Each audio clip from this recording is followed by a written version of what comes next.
Et puis dans un autre genre, on a le pauvre Bigard, que j'ai bien connu à une époque, avec qui j'ai été un peu pote, et qui m'avait dit à l'époque, Alain, tu as raison, mais je suis trop riche pour dire comme toi. Parce qu'à l'époque, il faisait le Stade de France, il était pote avec Sarkozy, là, il a un peu déconné, il est allé voir le pape, enfin, il avait un peu pété les plombs.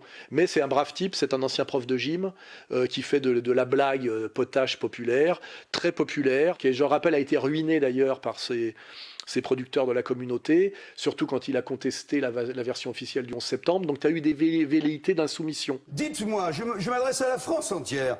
On retrouve un passeport d'un pirate qui était donc dans le cockpit d'un des deux avions, intact, pas brûlé du tout.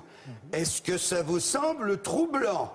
Et là, on voit que sous prétexte que il avait fait une vanne de cul qui sort depuis 20 ans. Comme il a soutenu les Gilets jaunes chez le commissaire politique département comique Hanouna, qui est lui aussi une pure émanation de la communauté, et aujourd'hui qui est mis en avant parce que c'est le seul capot de la communauté qui peut parler aux Gilets jaunes parce qu'il a une petite composante populiste, qui est de la pure démagogie quand on sait combien il gagne par mois.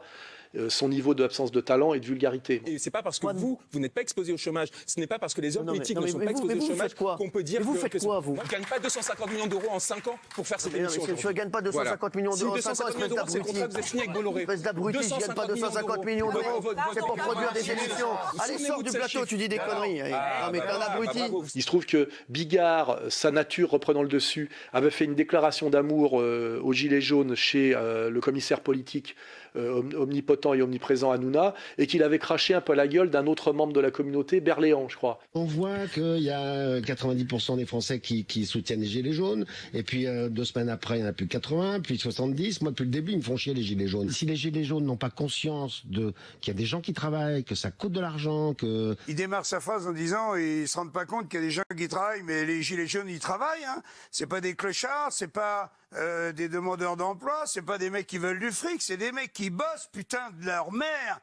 Et bien pour ça, il lui a été retiré ses 48 dates de cet été, sous prétexte qu'il aurait fait une vanne de cul que Muriel Robin caractérise d'antiféministe. On voit bien comme à chaque fois tout le monde est mis au tapin et qu'on passe toujours par les voies détournées. C'est-à-dire effectivement Bigard serait viré et poussé à la misère, non pas parce qu'il a soutenu les Gilets jaunes contre Berléand, c'est-à-dire un membre de la communauté du spectacle, mais il serait viré parce qu'il aurait fait une vanne de cul alors qu'il la répète depuis 30 ans.